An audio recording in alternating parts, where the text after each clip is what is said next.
മനുഷ്യൻ ജീവിതത്തിലൂടെ കടന്നു പോകുന്നത് ഒരുപാട് പ്രതിസന്ധികളിലൂടെയും സങ്കടങ്ങളിലൂടെയാണ്. ഈ പ്രതിസന്ധികളുടെ മുന്നിൽ നമ്മൾ തളർന്നു പോകാതെ പിന്തിരിഞ്ഞോടാതെ നമുക്ക് മുന്നോട്ട് പോകാനുള്ള ധൈര്യം എന്ന് പറയുന്നത് അചഞ്ചലമായ ദൈവവിശ്വാസമാണ്. അത് നൽകുന്ന പിൻബലത്തിലാണ് എല്ലാ വിശ്വാസികളും മുന്നോട്ട് പോകുന്നത്. നമ്മൾ തളർന്നു പോകുമ്പോൾ നമുക്കറിയാം അവനൊരു യോദ്ധാവിനെ പോലെ നമ്മുടെ വലതുഭാഗത്തുണ്ട് എന്നുള്ളൊരു വിശ്വാസം, എൻ്റെ കൂടെയുണ്ട് എന്നുള്ള വിശ്വാസം.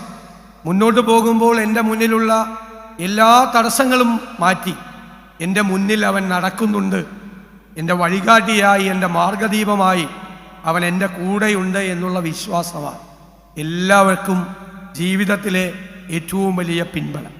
ആ വിശ്വാസത്തിൻ്റെ സമൂഹം അവരെ എല്ലാവരെയും നിലനിർത്താൻ കഴിയുക, അവരെയെല്ലാം ചേർത്ത് നിർത്താൻ കഴിയുക. ക്രൈസ്തവ ദർശനം കൂടുതൽ ജനങ്ങളിലേക്ക് എത്തിക്കാൻ, കൂടുതൽ മനുഷ്യൻ്റെ മനസ്സുകളിലേക്ക് എത്തിക്കാൻ ശ്രമിക്കുക എന്നതാകണം എല്ലാത്തിൻ്റെയും ഏറ്റവും പ്രധാനമായ ലക്ഷ്യം. ഈ 1000 വർഷത്തെ ചരിത്രം എന്ന് പറയുന്നത് 1000 വർഷക്കാലത്തെ ക്രൈസ്തവ സഭാചരിത്രവുമായി കൂടി ബന്ധപ്പെട്ടിരിക്കുക. കേരളത്തിലെ ക്രൈസ്തവ സഭാചരിത്രത്തിലെ ഏറ്റവും വലിയ നിർണായകമായ 2 കാര്യങ്ങൾ, ഒന്ന് ഉദയംപേരൂർ സുനഹദോസും അതിനുശേഷം നടന്ന കൂനംകുരിശ് സത്യവും. ആ 2 സംഭവങ്ങളുമായി ഈ ദേവാലയത്തിന് ബന്ധമുണ്ട്. അതിൽ പങ്കെടുത്തവർ, അതിനെക്കുറിച്ച് അന്വേഷിക്കാൻ വന്നവർ, അതിൻ്റെ ഭാഗമായി മാറിയവർ എല്ലാവരും ഈ ദേവാലയത്തിൽ വന്ന് പ്രാർത്ഥിക്കുകയും ഇവിടെ താമസിച്ചും പോയവരാണ് എന്നത് ആ ക്രൈസ്തവ സഭാചരിത്രത്തിൽ ഈ ദേവാലയത്തിൻ്റെ സ്ഥാനം എത്രയോ മഹത്തരമാണ് എന്ന് നമ്മളെ ബോധ്യപ്പെടുത്തുകയാണ്. അപ്പോൾ അത് വിശ്വാസ സമൂഹത്തിനെ സംബന്ധിച്ചിടത്തോളം ഏറ്റവും പ്രബലമായ ഒന്നാണ്. നമുക്ക് മുന്നോട്ട് കുതിക്കുമ്പോൾ, മുന്നോട്ട് പോകുമ്പോഴെല്ലാം ആ വിശ്വാസമാണ് നമ്മളെ താങ്ങി നിർത്തുന്നത് എന്നുള്ള സത്യം. ഞാൻ തോമസ് ലീഹയുടെ വളരെ പ്രസിദ്ധമായ വാചകങ്ങൾ എപ്പോഴും മനസ്സിലുണ്ട്. തൻ്റെ ഏറ്റവും പ്രിയ സുഹൃത്തായ ലാസർ മരണാസന്നനായി കിടക്കുമ്പോൾ ക്രിസ്തു അങ്ങോട്ട് പോകാൻ ആഗ്രഹിക്കുന്നു. എല്ലാ ശിഷ്യന്മാരും അദ്ദേഹത്തെ നിരുത്സാഹപ്പെടുത്തുന്നു. അങ്ങോട്ട് പോകരുത്, അപകടമാണ്. അദ്ദേഹത്തിൻ്റെ ജീവനെ കരുതി, സുരക്ഷയെ കരുതി എല്ലാ ശിഷ്യന്മാരും അദ്ദേഹത്തെ ഓർമ്മപ്പെടുത്തും, അങ്ങോട്ട് പോകരുത് എന്നാണ്. അപ്പോഴാണ് തോമസ് ലീഹ എഴുന്നേറ്റ് നിന്ന് പറയുന്നത്, we may go there, we may die with him. അവനോട് കൂടെ മരിപ്പാൻ നമ്മൾ പോവുക എന്നുള്ളതാണ്. അതാണ് വിശ്വാസത്തിൻ്റെ ശക്തി എന്ന് പറയുന്നത്. അവൻ്റെ കൂടെ പോകാൻ ചിലപ്പം മരിക്കാം, പക്ഷെ മരണം ഒരു തടസ്സമല്ല. അവൻ്റെ കൂടെ പോവുക എന്നുള്ളതാണ്. V may go with him, അവൻ്റെ കൂടെ പോവുക. അവൻ്റെ കൂടെ പോകുമ്പോൾ ആ പോകാനുള്ള വിശ്വാസമാണ് ഏറ്റവും കൂടുതൽ പ്രകടമാകുന്നത്. ഇത് ക്രൈസ്തവ ദർശനം മതചിന്തകൾക്കും അപ്പുറം, സഭകൾക്കും അപ്പുറം ഒരുപാട് പേരെ സ്വാധീനിച്ചിട്ടുണ്ട്. ഒരുപാട് പേര് ഇന്ത്യയുടെ സ്വാതന്ത്ര്യ സമര ചരിത്രവുമായി ബന്ധപ്പെട്ട ദേശീയ പ്രസ്ഥാനത്തിന് നേതൃത്വം കൊടുത്ത മഹാത്മജി മുന്നോട്ട് വെച്ച ആശയങ്ങൾ, നോൺ വയലൻസ് ഉൾപ്പെടെയുള്ള, അഹിംസ ഉൾപ്പെടെയുള്ള ആശയങ്ങൾ അദ്ദേഹത്തിന് കിട്ടിയത് ക്രൈസ്തവ ദർശനത്തിൽ നിന്നാണ്. ഹൗ ക്രൈസ്റ്റ് ഇൻഫ്ലുവൻസ് ഗാന്ധി എന്ന സ്റ്റാൻലി ജോൺസിൻ്റെ, സുവിശേഷകനായിരുന്ന സ്റ്റാൻലി ജോൺസിൻ്റെ പ്രസിദ്ധമായ പുസ്തകമുണ്ട്. ഗാന്ധിയെ സ്വാധീനിച്ച ഏറ്റവും വലിയ 2 സുവിശേഷകരായിരുന്നു സ്റ്റാൻലി ജോൺസും CF ആൻഡ്രൂസും. അപ്പോൾ ഒരു വലിയ ദർശനം, ലോകത്തിൻ്റെ രാഷ്ട്രീയത്തിൻ്റെ ഗതിവിഗതികളെ മാറ്റിയെറിച്ച ഒരു നോൺ വയലൻസ് എന്നുള്ളൊരു പുതിയ സിദ്ധാന്തം ഗാന്ധി ലോകത്തിൻ്റെ മുന്നിൽ, ഇന്ത്യക്ക് മാത്രമല്ല ലോകത്തിൻ്റെ മുന്നിൽ സമർപ്പിച്ചത് ആ ക്രൈസ്തവ ദർശനത്തിൻ്റെ അന്തസത്തയിൽ നിന്നാണ് അത് ഒറിജിനേറ്റ് ചെയ്തത്. അപ്പോൾ ലോകത്തിന് മുഴുവൻ ദീപമായി, ലോകത്തിന് മുഴുവൻ വെളിച്ചമായി, അന്ധകാരത്തിൽ ഇരുട്ടിലേക്ക് വെളിച്ചമായി കടന്നു വരുന്ന ഒന്നാണ് ആ ദർശനം. അതിനെ കൂടുതൽ പ്രചരിപ്പിക്കുക, അതിന് അതിർത്തികളില്ല. എല്ലാ അതിർത്തികളും കടന്ന്, എല്ലാവരുടെയും മനസ്സുകളും കടന്ന്, ആ മനസ്സിൻ്റെ വാതിൽ തുറന്ന് അതിനകത്ത് കയറാൻ ഉള്ളൊരിതുണ്ടാണ്. നമ്മൾ പ്രാർത്ഥിക്കുമ്പോൾ, ഞങ്ങളൊക്കെ രാഷ്ട്രീയക്കാരായതുകൊണ്ട് ആരും സാധാരണ പറഞ്ഞാൽ അത് വിശ്വസിക്കില്ല. നമ്മൾ പറയുന്നത്, നമ്മൾ ഓരോ വേദിയിലും വന്ന് ഓരോ വേദിയുടെയും സൗകര്യത്തിന് വേണ്ടി നമ്മൾ സംസാരിക്കുകയാണെന്ന് തെറ്റിദ്ധരിക്കപ്പെടുന്ന ആളുകളാണ് ഞങ്ങളെല്ലാവരും. ഞാൻ എല്ലാ ദിവസവും ഒരു പേജെങ്കിലും ബൈബിൾ വായിക്കാൻ, ഒരു പേജെങ്കിലും. അതിൽ എന്നെ അത്ഭുതപ്പെടുത്താറുള്ളത് എൻ്റെ ധർമ്മസങ്കടങ്ങൾ, എൻ്റെ വിഷമങ്ങൾ, എൻ്റെ ഉത്കണ്ഠകൾ, എൻ്റെ പരാതികൾ, എൻ്റെ പരിഭവങ്ങൾ. അതിനെല്ലാം ഏതെങ്കിലും തരത്തിൽ എനിക്കൊരു പരിഹാരം ഞാൻ വായിക്കുന്ന ഒരു പേജിൽ നിന്നോ ഒരു ഖണ്ഡികയിൽ നിന്നോ എനിക്ക് എപ്പോഴും തരാറുണ്ട്. ഒരു ദിവസം ഒരു കുടുംബം എന്നെ കാണാൻ വന്നു. വളരെ ദാരിദ്ര്യം അനുഭവിക്കുന്ന കുടുംബമാണ്. എല്ലാവരും കൂടി വന്നു. ഒരാൾക്ക് ജോലി വാങ്ങിച്ചു കൊടുക്കണമെന്നാണ്. കുടുംബം വലിയ കഷ്ടത്തിലാണ്. ഞാൻ 2-3 ദിവസക്കാലം വളരെ പ്രയാസപ്പെട്ടു, വളരെ ബുദ്ധിമുട്ടി. എൻ്റെ ഒരു സുഹൃത്തിൻ്റെ സ്ഥാപനത്തിൽ അയാളുമായി ഞാൻ വഴക്കിട്ടു. ജോലി വാങ്ങിച്ചു. ആളെന്നെ വിളിച്ചു പറഞ്ഞു ജോലി കൊടുത്തിട്ടുണ്ട്, ആൾ വന്ന് ജോയിൻ ചെയ്തെന്ന് പറഞ്ഞു. ഈ ജോലി വാങ്ങിച്ചു കൊടുത്ത ആളെ എന്നെ വിളിച്ചില്ല, എന്നെ കണ്ടുമില്ല. അപ്പം ഞാൻ രാത്രി കിടക്കാൻ നേരത്ത് എനിക്ക് ഭയങ്കര സങ്കടമായി. ഇത്രയും കഷ്ടപ്പെട്ട ഒരാൾക്ക് ജോലി വാങ്ങിച്ചു കൊടുത്തിട്ട്, ഞങ്ങൾക്കൊക്കെ സാധാരണയുള്ള അനുഭവങ്ങളാണ്, പറഞ്ഞില്ലല്ലോ എന്നോട്. ഞാൻ വിഷമിച്ചാണ് കിടന്നത്. പിറ്റേ ദിവസം ഞാൻ വായിച്ച പേജ് ഇങ്ങനെ തുറന്നപ്പോൾ പേജ് ഗലീലയിൽ നിന്നും ജെറുസലേമിലേക്ക് ക്രിസ്തു യാത്ര ചെയ്യുമ്പോൾ 10 കുഷ്ഠരോഗികളെ കാണുകയാണ്. അവർ വന്ന് സങ്കടം പറയാം. അപ്പം അദ്ദേഹം പറഞ്ഞു, നീ പുരോഹിതനെ കണ്ടോ, എല്ലാം ശരിയാവുമെന്ന് പറയും. എല്ലാ അസുഖവും മാറിക്കഴിഞ്ഞിട്ട് ഒരാൾ മാത്രം വന്ന് അദ്ദേഹത്തെ കണ്ട് ദൈവത്തെ സ്തുതിക്കുക. അപ്പം അദ്ദേഹം പറയുന്നുണ്ട്, വിജാതീയനായ നീ മാത്രം വന്ന് എന്നെ കാണുകയും ദൈവത്തെ സ്തുതിക്കുകയും ചെയ്തു, മറ്റാരും വന്നില്ലല്ലോ. അപ്പം ഞാൻ വിചാരിച്ചത് എനിക്കുള്ള മറുപടിയാണ്. അദ്ദേഹത്തിനോട് നന്ദി പറയാൻ ആരും ചെന്നില്ല, കുഷ്ഠരോഗം സുഖപ്പെട്ടു. പിന്നെയാണ് നിന്നോട്, നീ നിന്റെ ജോലി ചെയ്താൽ മതി, ഒന്നും പ്രതീക്ഷിക്കേണ്ട, നീ ഒന്നും പ്രതീക്ഷിക്കേണ്ട, ഒരു നന്ദിയും പ്രതീക്ഷിക്കേണ്ട, ഒന്നും പ്രതീക്ഷിക്കേണ്ട. നിന്റെ ജോലിയാണ് നീ ചെയ്തത്. ഒരാൾ സങ്കടവുമായി നിന്റെ മുന്നിൽ വന്നപ്പോൾ നീ അത് ചെയ്തു കൊടുത്തല്ലോ, നിന്റെ ജോലി തീർന്നു, നീ ഒന്നും പ്രതീക്ഷിക്കേണ്ട. കൃത്യമായ മറുപടിയാണ്. എൻ്റെ എല്ലാ വിഷമവും മാറി.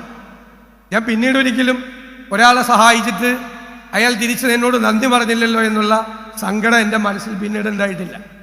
അതുപോലെ ഞാൻ പ്രതിപക്ഷ നേതാവായപ്പോൾ ഞാൻ പെട്ടെന്ന് എന്താ ചെയ്യേണ്ടത്, എങ്ങനെയാണ് ചെയ്യേണ്ടത്, എന്തായിരിക്കണം സമീപനം. ഞാൻ ഗവൺമെൻറ്റിൻ്റെ ഭാഗമല്ല, എന്നാൽ ഗവൺമെൻറ്റിൻ്റെ ഭാഗമാണ്. ഗവൺമെൻറ്റിനെ നടത്തേണ്ട ആളാണ്, സൂക്ഷിച്ച് പരിശോധിക്കേണ്ട ആളാണ്, സൂക്ഷ്മ പരിശോധന നടത്തേണ്ട ആളാണ്. ഞാനിങ്ങനെ ആലോചിച്ചിട്ടാണ് കിടന്നത്. പിറ്റേ ദിവസം രാവിലെ ഞാൻ വായിച്ച ഭാഗം, ഞാൻ പറഞ്ഞല്ലോ നിങ്ങളാരും വിശ്വസിക്കില്ല, ഞാൻ വായിച്ച ഭാഗം ശലോമോൻ്റെ പ്രാർത്ഥനയാണ്, സോളമൻ രാജാവിൻ്റെ ദൈവത്തോടുള്ള പ്രാർത്ഥന. എന്താ പറയുന്നത്? എനിക്ക് ധനവും വേണ്ട, പ്രശസ്തിയും വേണ്ട, നിന്റെ പ്രജകളെ നടത്തിക്കൊണ്ടുപോകാനുള്ള ജ്ഞാനം മതി എന്നാണ്, വിസ്ഡം. പിന്നെ ഞാനിപ്പോഴും പ്രാർത്ഥിക്കുന്നത് അത് തന്നെയാണ്. വേറൊന്നും വേണ്ട, ധനവും വേണ്ട, പ്രശസ്തിയും വേണ്ട, നിന്റെ പ്രജകളാണ്, അവരെ നടത്തിക്കൊണ്ടുപോകാൻ വേണ്ടിയിട്ടുള്ള ജ്ഞാനം മാത്രം മതിയെന്നാണ്. എല്ലാത്തിനും നമുക്ക് വിശുദ്ധ ഗ്രന്ഥത്തിലും ആ ക്രൈസ്തവ ദർശനത്തിലും എല്ലാത്തിനും മറുപടിയുണ്ട്. ഇതിന് മറുപടിയുണ്ട്.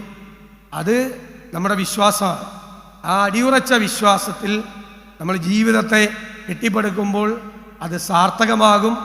തളർന്നു പോകില്ല, പിന്തിരിഞ്ഞോടില്ല, ആത്മഹത്യ ചെയ്യില്ല. ഞാൻ പറഞ്ഞല്ലോ, യോദ്ധാവിനെ പോലെ അവൻ കൂടെയുണ്ട് എന്നുള്ള ആത്മവിശ്വാസം. ബഹുമാന്യനായ pastor Valsalan Abraham, pastor Sam George, വേദിയിലുള്ള അഭിയന്തരായ പാസ്റ്റർമാരെ, വിശിഷ്ടാതിഥികളെ, പ്രിയമുള്ള വിശ്വാസി സുഹൃത്തുക്കളെ, നിങ്ങൾക്കെല്ലാം ഞാൻ ദൈവനാമത്തിൽ വന്ദനമർപ്പിക്കുകയാണ്. ഇന്ത്യൻ പെന്തക്കോസ്ത് ദൈവസഭയുടെ കുമ്പനാട് നടക്കുന്ന ഈ 99ാമത് കൺവെൻഷനിൽ എന്നെ ക്ഷണിച്ചതിന് ഞാൻ ആദ്യമായി നന്ദി പറയുന്നു. ദൈവമക്കളോട് സംസാരിക്കാൻ ഒരു അവസരം തന്നതിന് ദൈവസഭയുടെ നേതൃത്വത്തോട് ഞാൻ എന്നും നന്ദിയുള്ളവരായിരിക്കും എന്നിവിടെ സൂചിപ്പിക്കാൻ ആഗ്രഹിക്കുകയാണ്. നമുക്കറിയാം, ഒരു പൊതുപ്രവർത്തകൻ എന്നുള്ള നിലയിൽ എന്നെ ഒരുപാട് സ്വാധീനിച്ചിട്ടുള്ളതാണ് വിശുദ്ധ വേദപുസ്തകം എന്ന് പറയാൻ എനിക്ക് യാതൊരു മടിയുമില്ല. നല്ല ഒരു പൊതുപ്രവർത്തകനാകണം എന്ന എൻ്റെ ആഗ്രഹത്തിൻ്റെ വഴിയിലെ പ്രകാശഗോപുരമായി, പ്രകാശദീപമായി നിൽക്കുന്നത് ക്രിസ്തുവിൻ്റെ മാർഗങ്ങളും ക്രിസ്തുവിൻ്റെ വചനങ്ങളുമാണ് എന്ന് തുറന്നു പറയാൻ എനിക്ക് യാതൊരു മടിയും. നമുക്കറിയാം, മരുഭൂമിയിൽ 40 ദിവസം സാത്താൻ്റെ പരീക്ഷണങ്ങൾക്ക് വിധേയമായി വിജയം വരിച്ച് പുറത്തിറങ്ങിയ യേശുക്രിസ്തുവാണ് ഈ പാപനാശനത്തിനു വേണ്ടി നമ്മുടെ ഈ ലോകത്തെ മുഴുവൻ സംരക്ഷിക്കുന്നതിന് വേണ്ടിയിട്ടുള്ള കൃത്യമായ വാക്കുകൾ പറഞ്ഞത്. അതാണ് ഈ കൺവെൻഷൻ്റെ ഏറ്റവും പ്രധാനപ്പെട്ട സന്ദേശം. സ്വർഗരാജ്യം സമീപിച്ചിരിക്കയാൽ നിങ്ങൾ മാനസാന്തരപ്പെടുവിൻ എന്നാണ് യേശു പറഞ്ഞത്. യഥാർത്ഥത്തിൽ തൻ്റെ ഗലീലിയോ കടപ്പുറത്ത് നിന്ന് തൻ്റെ ശിഷ്യന്മാരോടൊപ്പം മറ്റു സ്ഥലങ്ങളിലേക്ക് യാത്ര ചെയ്ത് ജനങ്ങളുമായി ആശയവിനിമയം നടത്തി നിരന്തരമായി അദ്ദേഹത്തിൻ്റെ വചനങ്ങൾക്ക് വ്യക്തത വരുത്തിക്കൊണ്ടിരുന്നു. അദ്ദേഹം പറഞ്ഞു, നമ്മുടെ രക്ഷിതാവും രക്ഷകനുമായ ദൈവത്തോട് മനുഷ്യൻ നടത്തുന്ന ആശയവിനിമയമാണ്, അതിൻ്റെ അടയാളമാണ് പ്രാർത്ഥന എന്ന് അദ്ദേഹം പറഞ്ഞു. പ്രാർത്ഥന എന്ന് പറയുന്നത് ഇന്ന് ലോകത്തിൻ്റെ ശക്തിയാണ്. തീഷ്ണമായ പ്രാർത്ഥനകൾ ഉയരുമ്പോഴാണ് ദൈവത്തിൻ്റെ നിയോഗം ഭൂമിയിൽ നടപ്പാക്കപ്പെടുന്നത് എന്ന് നമ്മളെല്ലാം വിശ്വസിക്കുന്നു. അങ്ങനെ തീഷ്ണമായ പ്രാർത്ഥന നടത്തുന്ന ദൈവമക്കളുടെ സമൂഹമാണ് ഇന്ത്യൻ പെന്തക്കോസ്റ്റൽ ദൈവസഭ എന്ന് അഭിമാനത്തോടു കൂടി ഈ വേദിയിൽ നിന്ന് പറയാൻ ഞാൻ ആഗ്രഹിക്കുന്നു. നമുക്കറിയാം, സ്വർഗസ്ഥനായ ഞങ്ങളുടെ പിതാവേ, നിന്റെ നാമം കൂടുതൽ വിശുദ്ധീകരിക്കണമേ, നിന്റെ രാജ്യം വരയണമേ എന്നാണ്. അത് തന്നെയാണ് ഈ കൺവെൻഷൻ്റെ തീം. ഒരു ചോദ്യം ഉയരും, ആളുകൾ പല ചോദ്യം ചോദിക്കും, നിന്റെ രാജ്യം എവിടെയാണ് വരേണ്ടത്? നമ്മുടെ ഹൃദയത്തിലാണോ, അല്ലെങ്കിൽ നമ്മുടെ സഭയിലാണോ, അതോ സ്വർഗരാജ്യത്തിലാണോ നിന്റെ രാജ്യം വരേണ്ടത്? ലൂക്കാസിൻ്റെ സുവിശേഷത്തിൽ അതിന് കൃത്യമായ മറുപടി പറയുന്നുണ്ട്. അവൻ അവരോട് പറയുന്നു, ഞാൻ മറ്റുള്ള പട്ടണങ്ങളിൽ കൂടി പോയി സുവിശേഷിക്കേണ്ടതാണ്, കാരണം എന്നെ അതിനു വേണ്ടിയാണ് അയച്ചിരിക്കുന്നത്. തൻ്റെ പിതാവ് തന്നെ ഏൽപ്പിച്ചിരിക്കുന്ന ദൗത്യം അതാണ്. അതായത് ലോകം മുഴുവൻ വ്യാപിച്ചു കിടക്കുന്നതാണ് സ്വർഗരാജ്യം. ഏതെങ്കിലും ഒരു സ്ഥലത്തോ ഏതെങ്കിലും ഒരു പ്രത്യേക സ്ഥലത്തോ മാത്രം കിടക്കുന്നതല്ല ദൈവരാജ്യം. ബൈബിളിലെ ആദ്യ 3 പ്രധാനപ്പെട്ട 4 സുവിശേഷങ്ങളിലും അത് വളരെ വ്യക്തമായി വിശദീകരിക്കുന്നുണ്ട്. മത്തായിയുടെ സുവിശേഷത്തിൽ സ്വർഗരാജ്യം എന്താണ് എന്ന് വിശദീകരിക്കും. മർക്കോസിൻ്റെ സുവിശേഷത്തിൽ ദൈവരാജ്യത്തിലെ ക്രിസ്തു ആരാണ്, എന്താണ് എന്ന് വിശദീകരിക്കുന്നു. ലൂക്കാസിൻ്റെ സുവിശേഷത്തിൽ ദൈവരാജ്യത്തെ ക്രിസ്തുവിൻ്റെ മാനവികത എന്താണ് എന്ന് പറയുന്നു.